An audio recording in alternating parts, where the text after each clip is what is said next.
Hello, dear friends. Let me welcome everyone who is watching us. Today is September 5th, 2020, and the Saturday Summary Show is on Sotnik-TV. It's 7 p.m. in Moscow and we're streaming live. Here's a letter regarding poisoning Alexey Navalny. It was written by Vladimir Uglev, who was among the developers of the Novichok chemical agent. Those of you specializing in chemistry should know what he is saying. As a result of a large-scale research program that was conducted by Russia in the 80s and 90s, several chemical agents were taken into service.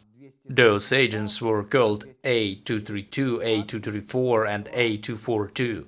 Those agents, as well as some of their analogues, are extremely toxic.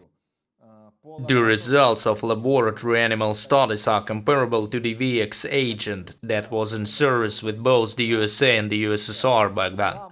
The main difference of the new A-type agents was their efficiency. Depending on the way the new agent was used in a combat, its efficiency surpassed the VX agents 5 to 10 times. Yesterday I contacted Vladimir Uglev and we talked before we knew that particles of our Novichok-type substance were detected in Navalny's urine, blood and skin, as well as on the bottle he was drinking from, which is important. But we didn't know this yesterday when I was talking with Vladimir Uglev. So please keep this in mind when you watch a part of our dialogue. Coming up next. Vladimir, could you give us a ballpark of poisoning Alexey Navalny? What is your take on what might have happened? According to his damage development dynamics, and knowing that the Novichok or a similar agent was detected, I suppose that his tea was poisoned. No doubt that the amount of poison used was well calibrated. They could slightly increase the amount, for say they could have used 10 doses instead of 2. In this case, no hospital in the world would be able to save Navalny's life. On the other hand, Russian special services have a negative experience in Salisbury, where they failed to poison the Skripal family. The whole world is now aware of that failed assassination attempt. All the details of it are revealed to the public. So they could have dropped something into his sugar or elsewhere. They could have spilled the agent to his tea or elsewhere. It doesn't matter. But how come didn't we hear about any other victims?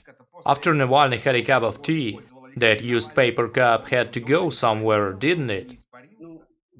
Navalny consumed the tea and the drops that remained in the cup were not enough to harm anyone. So anyone could take this cup and throw it into garbage, right? Exactly. Still, it takes some courage to touch this cup if one knows what it is. The person who took the used cup might have been aware of what he was doing. Still, he had to get rid of the evidence just in case. Can a body be cleared of a chemical agent trace similar to the Novichok? Why didn't they clear Navalny from it? Russian doctors were caring for him for quite a long time. Once the agent gets inside the body, it's extremely difficult to clear of its trace. People ask if I know of any substances that can be taken beforehand to prevent the poisoning. But I'm not aware of such substances. Studying those was not a part of my job, so I just don't know. Such substances were studied by health professionals and we just obtained some data from them. If the physicians from Omsk knew that Navalny was poisoned with the Novichok, why did they send him to Germany? I don't think they knew it. What do you mean? They couldn't detect the trace of the Novichok as their equipment is not precise enough. They could have sent some samples to Moscow. But the Moscow specialists still couldn't detect any trace. even though they knew what they were looking for. The equipment used in Moscow is way less precise than the one used in Germany and the UK. That's why the specialists from the UK and Germany found what Russians didn't. Why do they keep using the Novichok? It has been good known to the West after the Skripal case. Don't they have other poisons to use? Is their poison lab now degrading? I retired 30 years ago and my knowledge may be a bit obsolete, but as far as I can see, they still use the agents from my time. So I guess that they simply don't have anything better. I think that they still can't develop anything more poisonous. The developers are constrained due to natural reasons. The deadliest radioactive substance is polonium-210. It is the most toxic substance in the world, but it requires too much time to work. While the Novichok works fast, right? Exactly. Can the order to use chemical agents be given by a local security officer from Tomsk? Or does it need to be the order from Moscow? Even if we suppose that a local officer gives such an order, where would he get the Novichok? I was thinking about this too. Can they have some Novichok in Tomsk? They sure don't. Obtaining the Novichok is a difficult process. It requires specialists and equipment. There needs to be someone who knows how to obtain precursors. Studying this will require some time from a chemist. So there was a professional executor, right? The assassination could have been performed even by a person who didn't suspect of a thing. It could have been a waiter from the cafeteria Navalny visited. What about the person who prepared the Novichok? That person sure was a professional. However, Russians have made the same mistake as always. They tried to outsmart the rest of the world, but it turned out that their capacity level was not enough.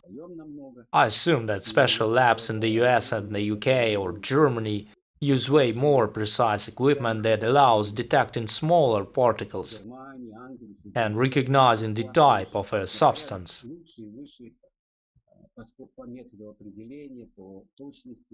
So the Moscow lab that studied the samples taken from Navalny didn't detect any trace of the Novichok.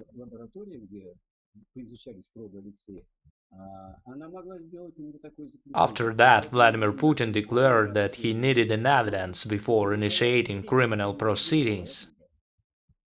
And now the trace has been detected. What will he do next?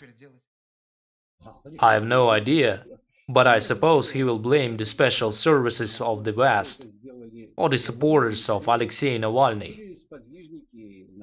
Even when he gets caught, he never admits to his crime.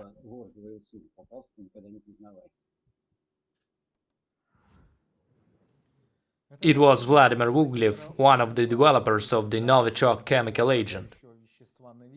Let me cite a part of the message he sent me after the interview. I'm quite sure that within the next days German specialists will declare the chemical formula that was used to poison Alexei Navalny. What matters for the investigation is which type of the Novichok was used this time.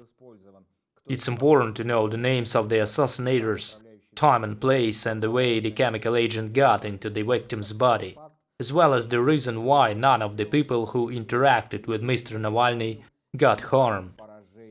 End of quote. I must admit that I value the opinion of Vladimir Ugliev, who impressed me with his courage. He agreed for an interview on our channel while staying in Russia, and it takes some fortitude. Thank you for watching the show. See you soon.